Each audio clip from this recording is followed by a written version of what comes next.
2024 সালের এইচএসসি পরীক্ষা 2 মাস পেছানোর দাবিতে গত কিছুদিন আগে 26 মে রবিবার চট্টগ্রাম সহ রংপুর প্রেস ক্লাবের সামনে এবং ময়মনসিংহে পরীক্ষার্থীরা মানববন্ধন করেন।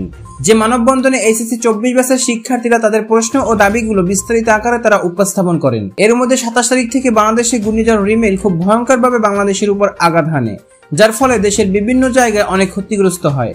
পরীক্ষার্থীরা বলেন, এই বন্যা সহ তাদের কম সময় তীব্র গরম এবং বিভিন্ন সমস্যা নিয়ে 2024 সালের এইচএসসি পরীক্ষার্থীরা গতকাল ঢাকা শাহবাগ চত্বরে সামাজিক যোগাযোগ মাধ্যম থেকে একযোগ হয়ে এই আন্দোলন করেন। তারা 2024 সালের এইচএসসি পরীক্ষার্থীরা এই আন্দোলনে তারা বলেন তাদের দাবিগুলো হলো 2023-24 একই সিলেবাস, কিন্তু আমাদের সময় খুবই কম। শিক্ষা মন্ত্রণালয় দেখাচ্ছে যে আমাদের 17 মাস সময়, আসলে আমরা 16 মাস সময় ঠিক মতো পাচ্ছি না। কারণ আমাদের এই পর্যন্ত 6 থেকে 7টা এক্সাম দিতে হয়েছে। একটা এক্সাম দিতে গেলে 25 থেকে 30টা দিন আমাদের নষ্ট হয়। তাছাড়া দ্বাদশ জাতীয় সংসদকে কেন্দ্র করে ডিসেম্বর 2024 আমাদের 1 মাস সময় নষ্ট হয়েছে। আমাদের অভিভাবক আমাদেরকে ঘর থেকে বের হতে দেয় নাই। প্রথম পত্রের ক্ষেত্রে আমরা মোটামুটি ক্লাস পেলেও দ্বিতীয় পত্রের ক্ষেত্রে আমাদের যথেষ্ট নয় ক্লাস। শিক্ষার্থীদের 4-5 মাস পর জানানো হয়েছে যে শর্ট সিলেবাস, ততদিনে আমাদের মোটামুটি কভার হয়ে গিয়েছিল। ওইখান থেকে আমাদের পড়া অংশ অনেকটুকু বাদ দিতে হয়েছে। শর্ট সিলেবাস মানে মেইন টপিক এই নয়, শর্ট সিলেবাসে মেইন টপিক থাকে, কিন্তু যেগুলো দেওয়া হয়েছে তা আসলে স্টুডেন্টরা এমনি বাদ দিয়ে পড়ে। শর্ট সিলেবাস মানে 70%, যা 8 থেকে 9 মাসে কমপ্লিট করা সম্ভব নয়। সারা দেশে ডেঙ্গু ভয়াবহতায় শিক্ষার্থীরা আক্রান্ত হয়েছে। এছাড়াও পরীক্ষা সব মিলিয়ে 95% সিলেবাস আমাদের আমরা 95% সিলেবাস শেষ করতে পারিনি। 2022-এ জুন জুলাই এসএসসি হওয়ার কথা থাকলে বন্যার কারণে তা স্থগিত করা হয়েছে। হুট করে স্থগিত হওয়ার থেকে 1 মাস আগে আমাদের দাবি আমরা জানাচ্ছি। নাসারা জানিয়েছে 25 মে নওতাপ।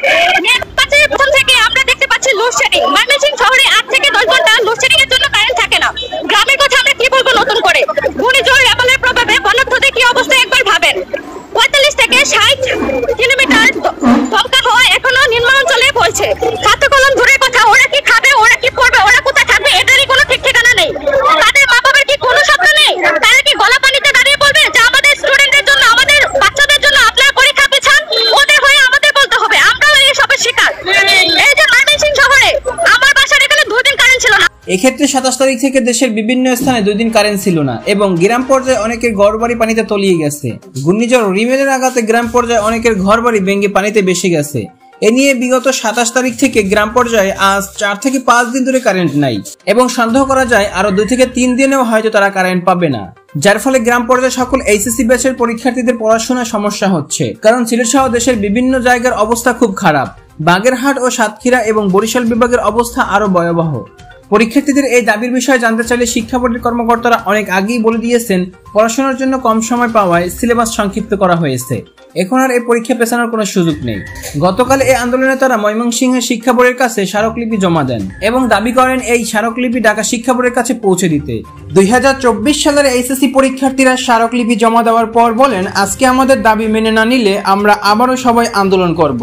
এক্ষেত্রে সামাজিক যোগাযোগ মাধ্যমে একটা ভুয়া পরীক্ষা পেছানোর নোটিশ তৈরি করে বলা হচ্ছে, আগামী 30 জুন অনুষ্ঠিত এইচএসসি পরীক্ষা আগামী 30 জুলাই বোর্ড কর্তৃক প্রদত্ত শর্ট সিলেবাসে অনুষ্ঠিত হবে। এটা সম্পূর্ণ ভুয়া নোটিশ, যেটা নোটিশের ফন্ট ও এডিটের আকার দেখলেই বোঝা যায়। এত আন্দোলন ও মানববন্ধন করার পরও ঠিক সময়ে 2024 সালের এইচএসসি পরীক্ষা 30 জুন থেকে শুরু হবে। সামাজিক যোগাযোগ মাধ্যমে 2024 সালের এইচএসসি পরীক্ষা স্থগিত হওয়ার নোটিশটি সম্পূর্ণ ভুয়া। এরকম কোনো নোটিশ কোনো শিক্ষা বোর্ড প্রকাশ করেনি।